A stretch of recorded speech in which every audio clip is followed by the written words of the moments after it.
the man is a very terrible man.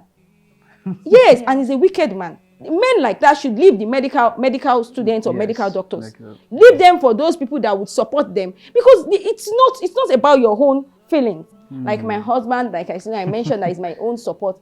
We've had couple of his friends that would call him and tell him that they will continue by. Do you understand? But because he too is a very strong-willed person, he said, yes, please don't delve into my marital life. It's unfair to the woman, it's unfair to the parents of the girl, it's unfair to the girl, it's even unfair to the man, if he knows. Yes. Be better Muslims. Tum tum tum tum tum tum. Another Ramadan. Another Ramadan. Another Ramadan. Ramadan. Another Ramadan. Another Ramadan. Another Ramadan.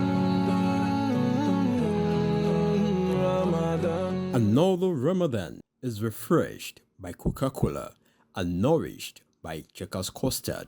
Bring out the flavors of the season with Anga. In Ramadan, we are all connected. We all have the same empathy towards one another. We all feel the same rush to catch that moment of iftar and walk into the same special home-cooked meals. Every Ramadan, we are one when we fast, but not always when we break fast. This Ramadan, let's be one when sharing iftar. Sharing makes us one. Coca-Cola, real wonder. Ha! My children, they ask for pap, and I just buy the corn. See pap, no be this one, no. Make I show una.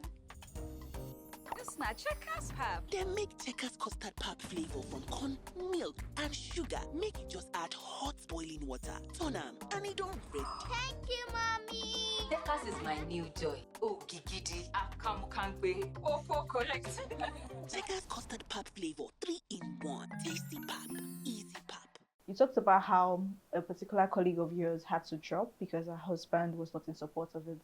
Now, is this supposed to be something we should encourage our brothers, in the sense that it's a responsibility for them to support their wives? And we've seen that there's a gap where there are shortage of women in this field, Muslim women in particular.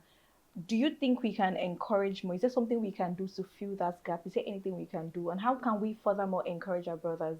Because you mentioned you had like a one-on-one conversation with this brother and he was still just hell-bent, because for him, his marriage is the priority. And remember you mentioned that as a Muslim married woman, your marriage is important before your other responsibilities. So how is that going to be balanced for people who have the interest, but then they're struggling to keep a balance? And how can we feel that through? What do you think we can do? Is it to go to schools to encourage our young girls to take up those schools? Because we know it is very, very demanding.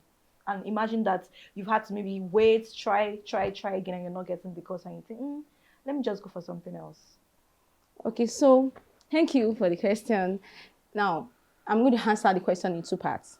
Now, for our brothers, I strongly think that we need a good platform where we can always, we have society where we have brothers alone, we have gatherings, we have lectures where we have brothers alone go to for those lectures.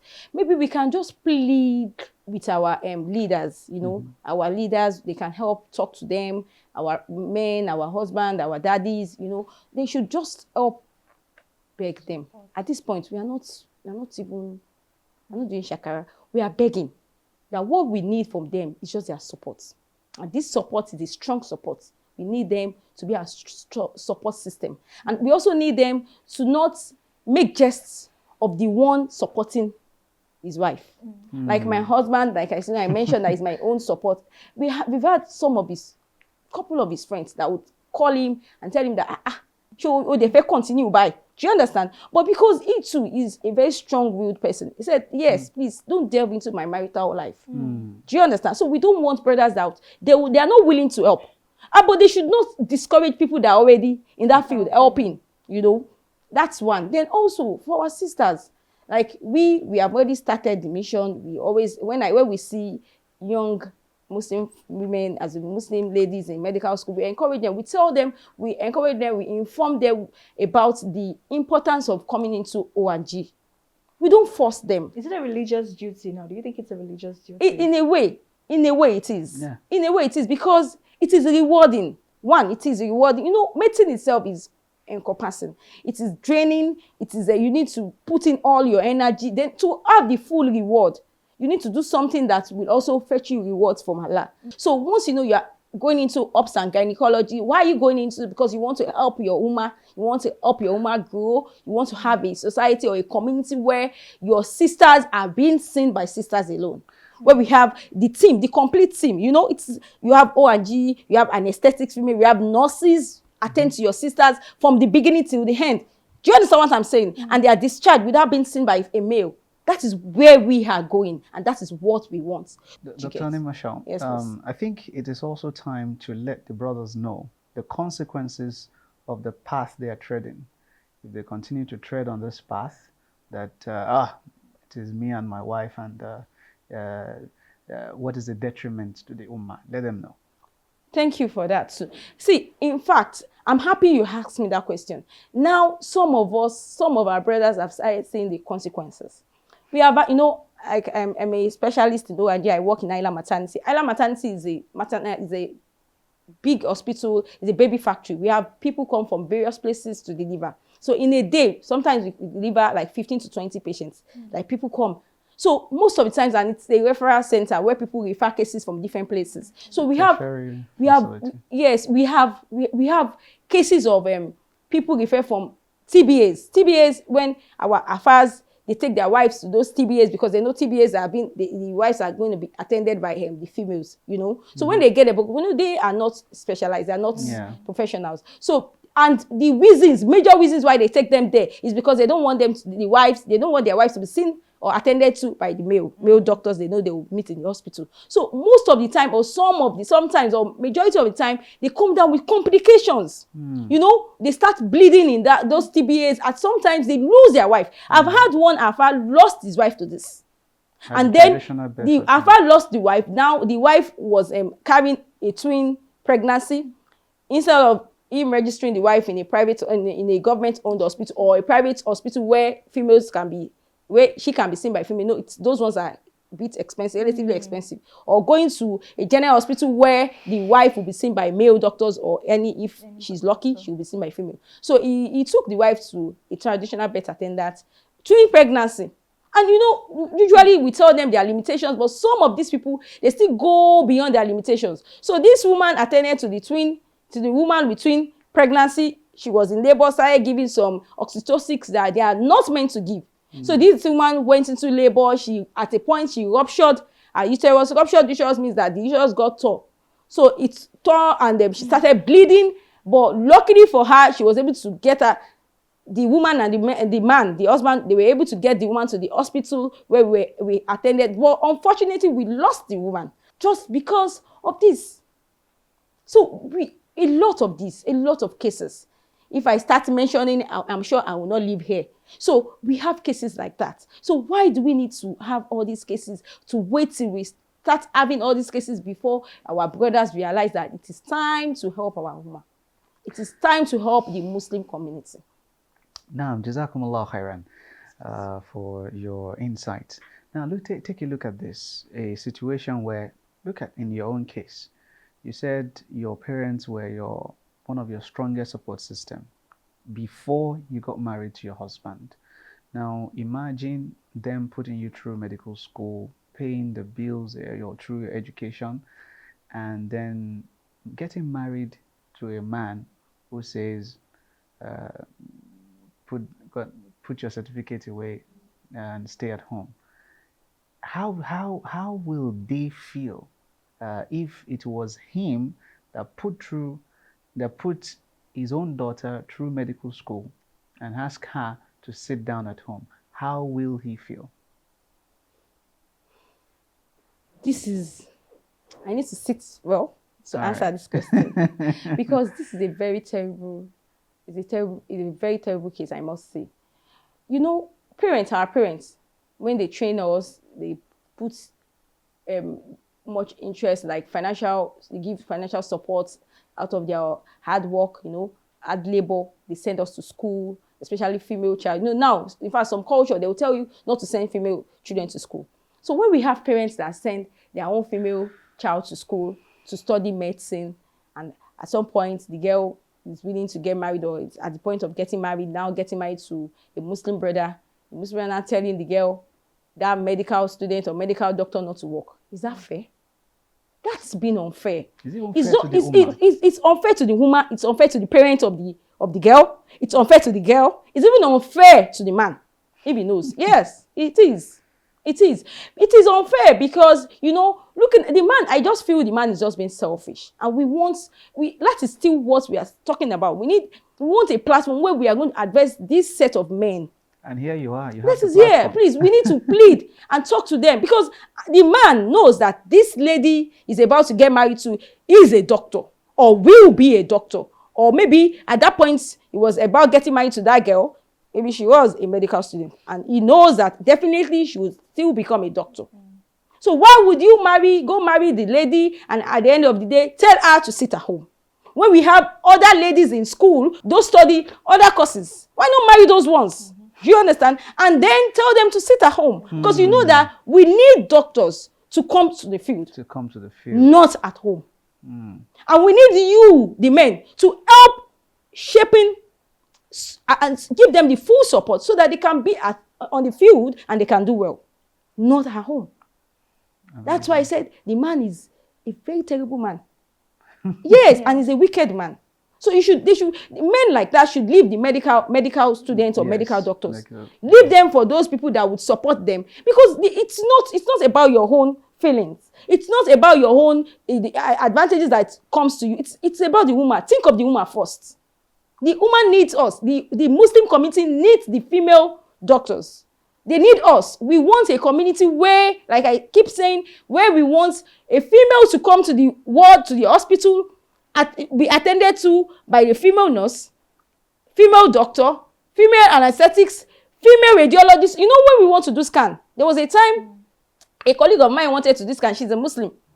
The husband left, picked her from Ikorodu, then they reside in Ikorodu, and came to the mainland, came to this side where they can get a radiologist, a female radiologist, just because she needed to do a scan. And the man insisted that he doesn't want his wife to expose just the abdomen. Do you understand? And that is fine. That is what we want. We want a center where the radiologist will be a female. The anesthetist will be a female. The nurse will be, attending nurse will be, all of the medical, the whole team will be females. And that is where we are going. So we need support from these men, from the Muslim men. So if you know you would not be able to cope with them, please go for other specialties. We have lots of them there. We have lots of them that are willing to sit at home. And it is even rewarding for them to sit at home too. Jazakumullah khairan. I can feel the emotions. It's written all over your face too. Yes. Subhanallah. And I've alhamdulillah, maybe let me say I've been lucky. I subhanallah, she was there when I had my first daughter, my second daughter, and my first son. And subhanallah, she was very supportive, and she was able to put up a team of women. If she wasn't there, how would I be able to how would I and my wife be able to achieve that? It's because there are females there. There are females who can attend to other females, because it's a woman's privacy, the most vulnerable moment in a woman's life, and that is childbirth, which should not be taken with levity. Brothers, have mercy. Allah subhanahu wa ta'ala says, Irham man fil ard, yarhamuka man fis sama. Be merciful to the one on earth. The one in the heaven will be merciful to you. Thank you so much for all that you've said, and it's really touching with the instances and the stories that you shared. Now, I want to ask, do you think that medicine is something people can practice from home? Looking at the digital world, can people who have studied medicine or people who want to, can they practice from the comforts of their home, looking at how common remote and working from home is now? Okay. Yes. Basically, because of technology, the way things are now, everything is now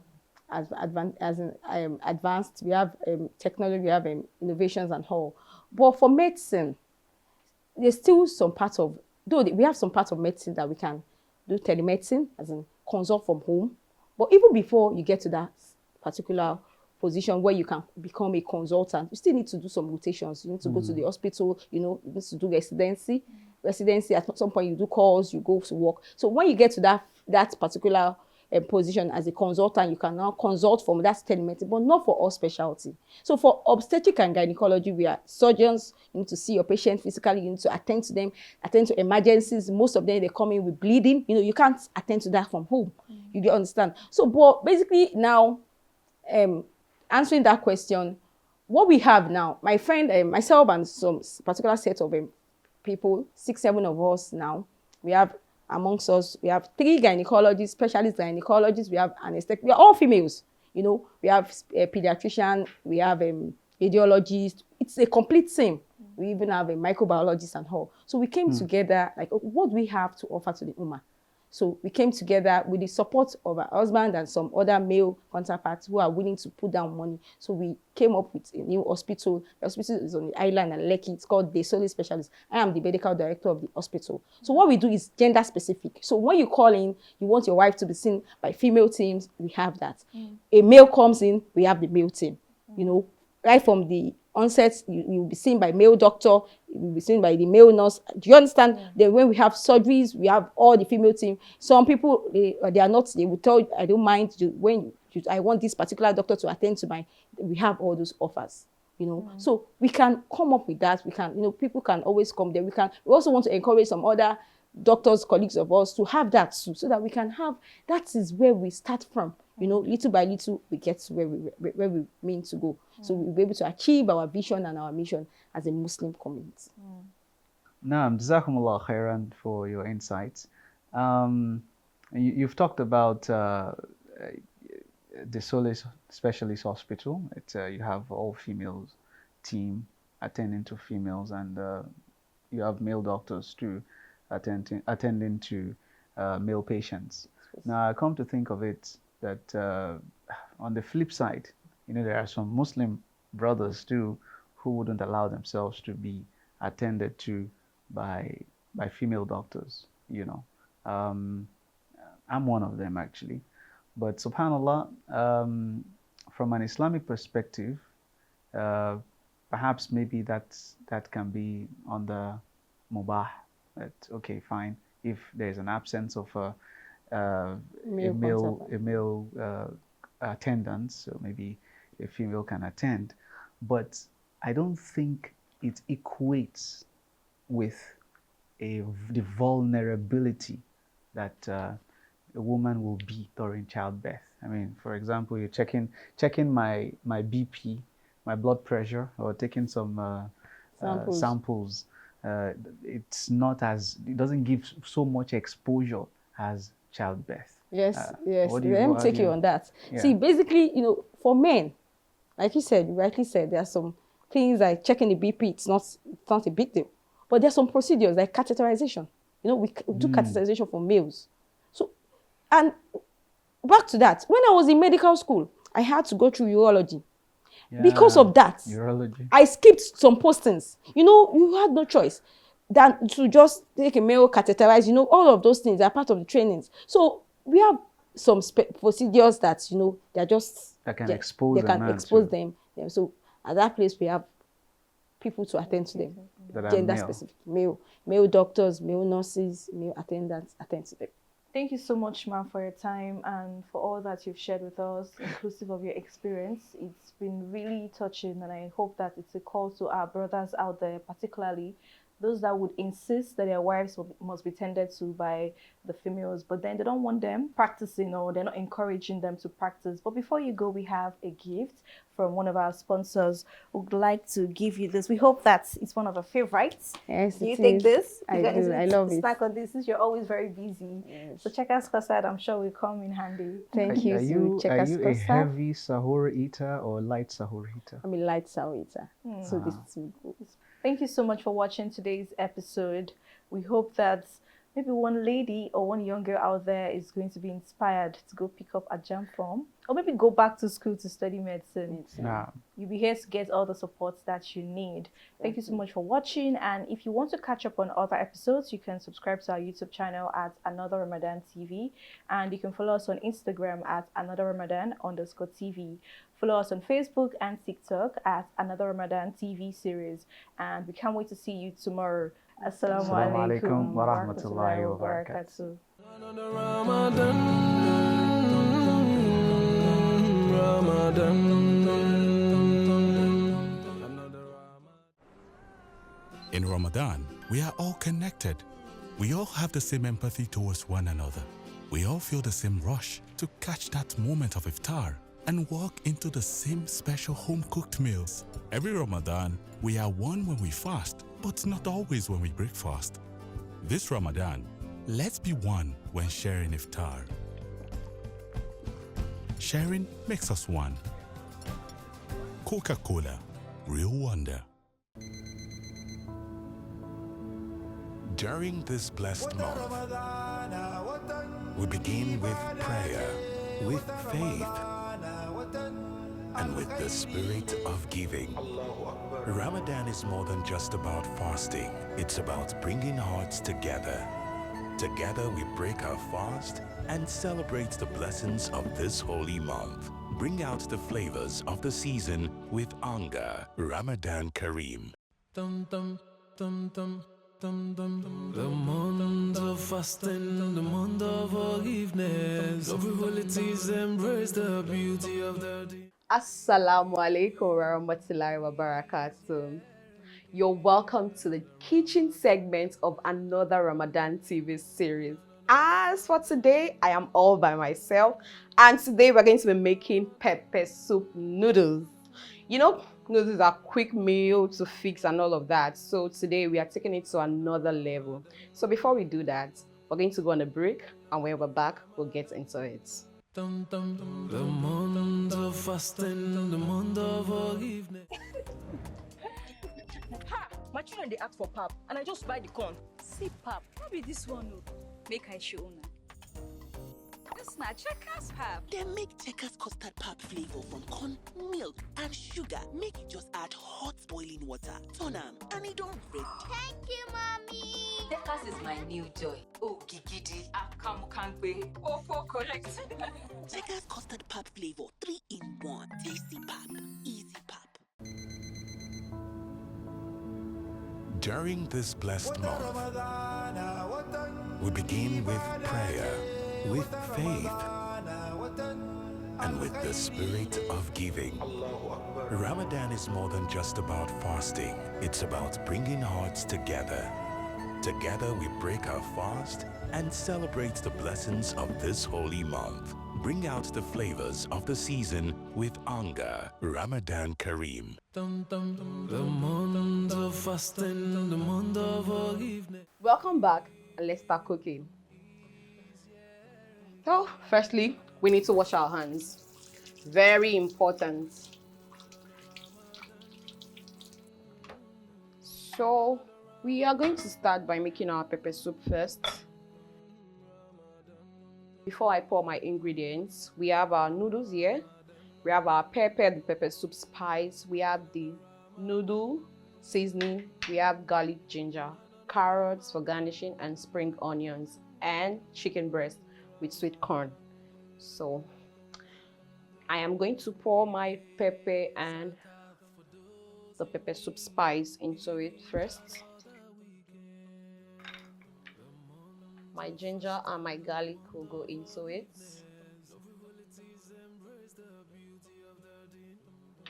I'm going to add my chicken breast to it.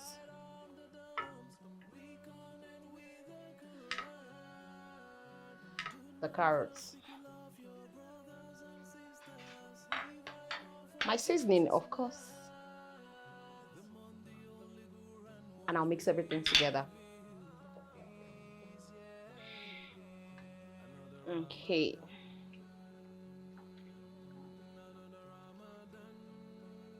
So I'll allow that to boil. Dum dum dum. The month of of fasting, the month of forgiveness. So we're going to be adding a little bit of oil to our pepper soup.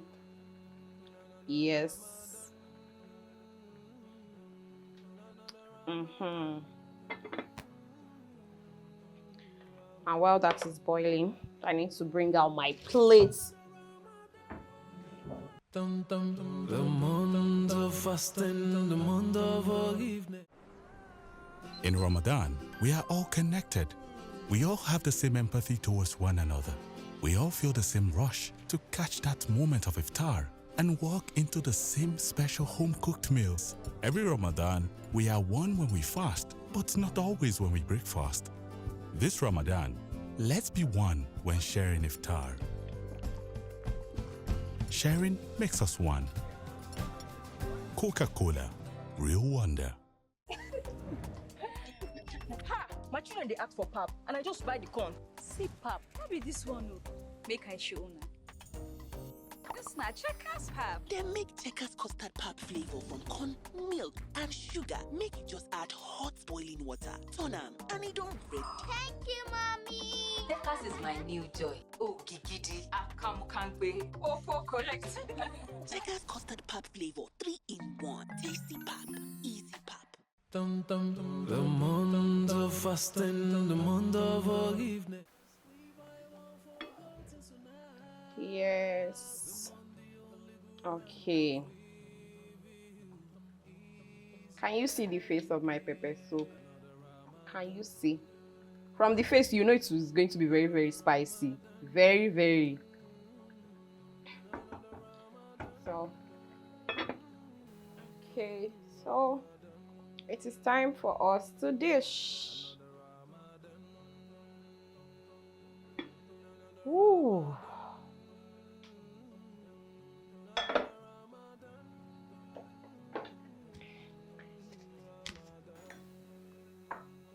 We go in with our parboiled noodles first.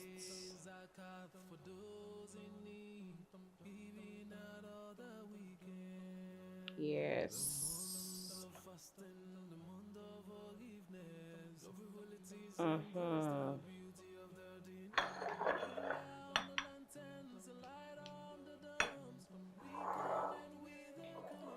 Then we go in with our soup.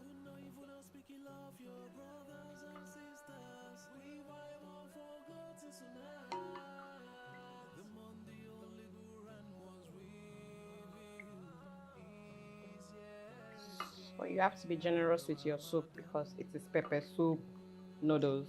So add it. All right.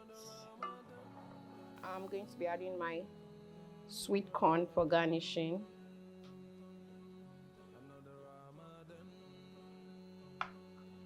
And my spring onions.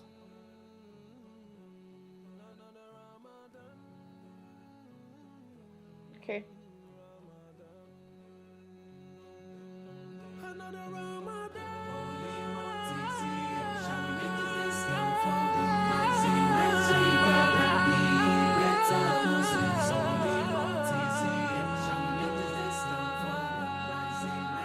So, brothers and sisters, I hope you love what you see.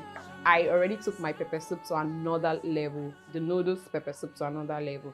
I told you earlier before, they said noodles is bad for our health, but I told you when you add your veggies to it, you definitely get the best out of it. So this meal, you can actually use it to break your fasts as starters before your main dish. So, brothers and sisters in Islam, I pray Almighty Allah accept all our fasts and mine. So, see you next time on this another Ramadan TV series. Assalamu alaikum warahmatullahi wabarakatuh. Another Ramadan is refreshed by Coca-Cola and nourished by Checkers Custard. Bring out the flavors of the season with Anga. The